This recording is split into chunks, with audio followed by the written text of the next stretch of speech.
Dans cette vidéo, je vais vous donner mon avis sur l'assurance vie Finari, avec des frais présentés à 0,95%, mais qui sont en réalité, en tout cas quand on lit les conditions générales, ce que j'ai fait, à plus de 1,6% annuel. Une présentation de leur assurance vie qui cache également des éléments importants à l'investisseur. Je peux me permettre d'avancer des frais de 1,6 car j'ai étudié en détail tous les documents officiels de l'assurance vie Finari, j'ai regardé la FAQ, j'ai regardé la dernière vidéo de Finari sur le sujet, j'y ai passé beaucoup de temps et maintenant je vais vous faire le résumé maintenant de ce que j'ai trouvé. On commence tout de suite par la présentation de leur assurance vie qui s'appelle donc Finari Life. Je suis sur la page de souscription, la page de Finari. Donc très belle interface, c'est toujours très joli avec Finari. Donc Finari Life, partenaire avec eShare by BlackRock, un fonds euro également sélectionné à 4,6%. Les frais, donc on nous annonce 1,29% pour les utilisateurs gratuits de Finari, 1,19% pour les utilisateurs Finari Lite et 0,99% pour les Finari Plus et Pro. Et l'offre de lancement nous annonce une offre à 0,95%. Le problème, c'est qu'on ne retrouvera nulle part ces chiffres dans les conditions générales du produit. Voilà, premier problème. Deuxième problème pour moi, c'est qu'on ne voit nulle part que c'est de la gestion pilotée. Là, vous avez un contrat de gestion pilotée, contrairement à la gestion libre. C'est écrit nulle part. Problème, je ne sais pas pourquoi c'est pas écrit. Bref. Autre souci. Il parle de partenariat avec eShare, BlackRock. En fait, c'est parce qu'il s'appuie sur 3 ETF apparemment, hein, qu'on appelle des eShare Portfolio. On les verra en détail, il y a quoi dedans. Mais moi, j'en ai trouvé que 2 déjà. Gros problème, je ne sais pas quel est le 3e ETF qu'ils vont utiliser pour faire 3 profils, 3 investissements différents. Bon, vu comme ça, hein, tout le monde il est beau, c'est magnifique, on prend une assurance vie chez ETF, chez Finari, il n'y a pas de frais, il n'y a pas de frais d'arbitrage, pas de frais de versement. Comparé aux autres, l'assurance vie de Finari c'est la meilleure, etc. Et évidemment, c'est toujours comme ça. Pour le détail des frais, ah oui, j'allais oublier le détail des frais. On nous annonce donc des frais sur des ETF eShare de 0,25. Donc ça, en fait, c'est les frais de gestion classiques des ETF, que vous les preniez en compte titre, en PEA, en assurance vie. Ensuite, on a les frais de gestion Generali. C'est vrai que dans une assurance vie, on a souvent des frais on a toujours des frais sur les unités de compte. 0,5%, ça fait partie des plus faibles du marché. Et par contre, on a ces 0,2% de frais Finari en plus, qui doit, je pense, être payé pour la gestion pilotée. Et on va voir le détail des frais. On ouvre déjà les informations essentielles du contrat. Je vais zoomer un petit peu.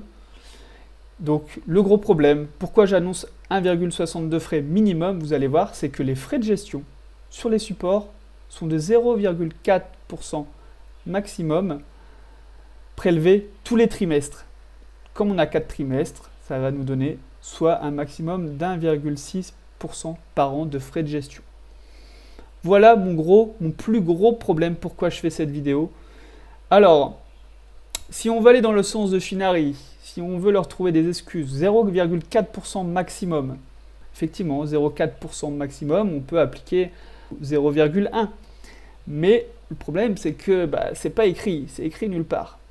De plus, on ne voit nulle part la gestion pilotée avec ces fameux ETF portfolio qu'on va voir par la suite. On va regarder ensuite la liste des supports.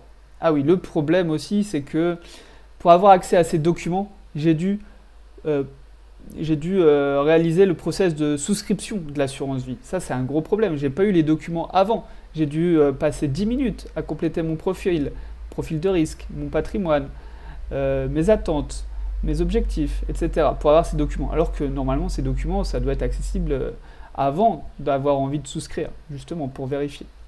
C'est que je vais vous montrer, en fait, leur gestion pilotée, par quel ETF ils vont passer. En fait, ils vont passer par un eShare Gross Portfolio ETF et un eShare Moderate Portfolio ETF. Qu'est-ce qu'il y a dedans? On va regarder ensemble.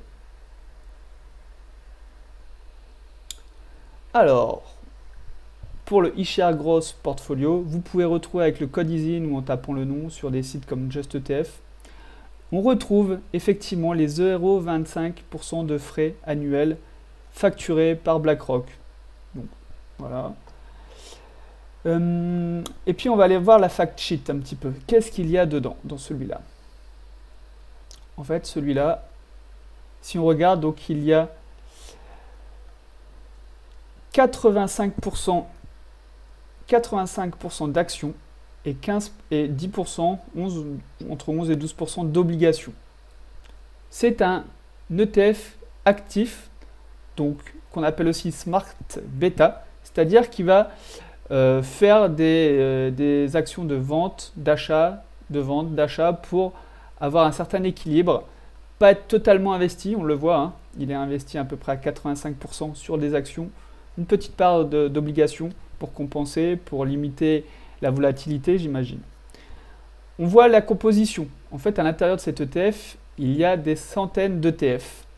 Et par exemple, on est sur du MSCI USA ESG, Emerging Market, marché émergent, Europe, finance, Europe, UK. On cumule un tas d'ETF. Bon, pourquoi pas? Moi, ce qui m'embête un petit peu, c'est que c'est des ETF ESG, toujours avec des règles à la con, où on va enlever soi-disant les moins bonnes entreprises par rapport à quels critères. Bon, moi, je suis vraiment pas fan du tout des ETF ESG. Mais pourquoi pas? L'idée du portfolio, je l'accorde à Finari, est plutôt pas mal, l'idée d'un ETF plutôt actif. Deuxième ETF, le Moderate. On va aller voir ce qu'il y a dedans. Donc cet ETF, il y a 50% d'obligations et environ 50% d'actions. Donc beaucoup plus, en tout cas beaucoup moins exposé au marché actions.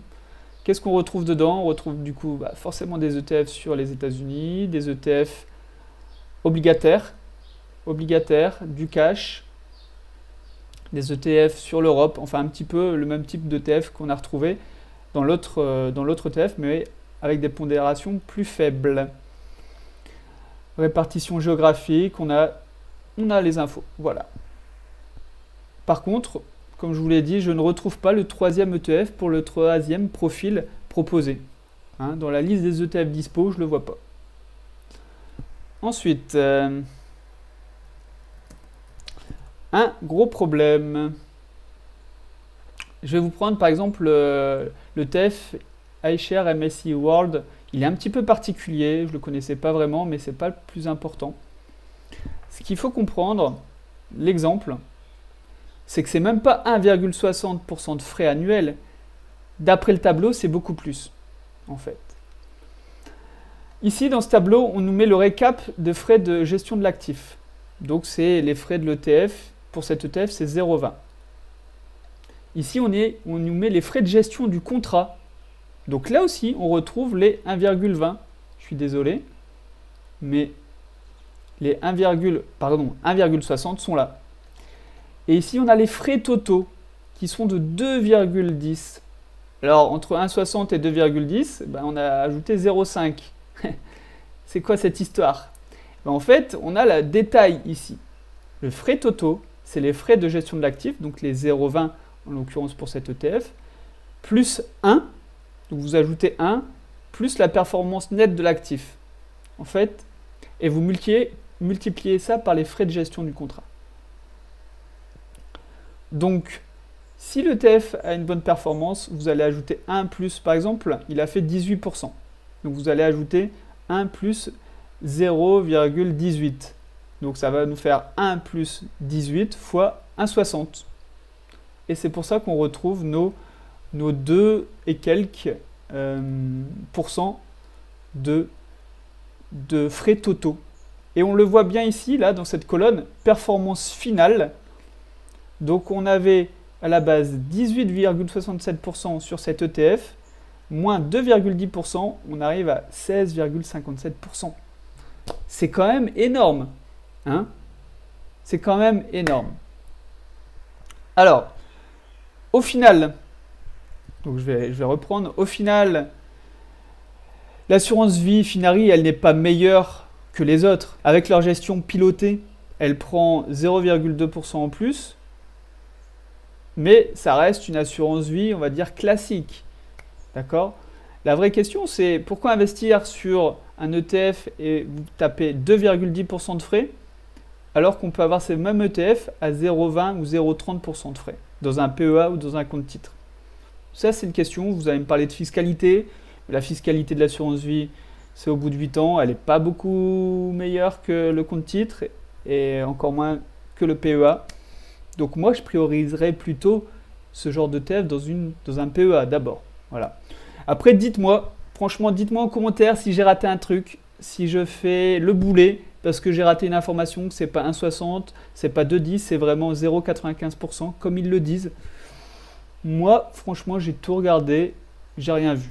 Aucune référence à ces frais-là dans le contrat. Donc, dites-moi. Dites-moi en commentaire, j'ai envie de savoir ce que vous en pensez. Allez, ciao!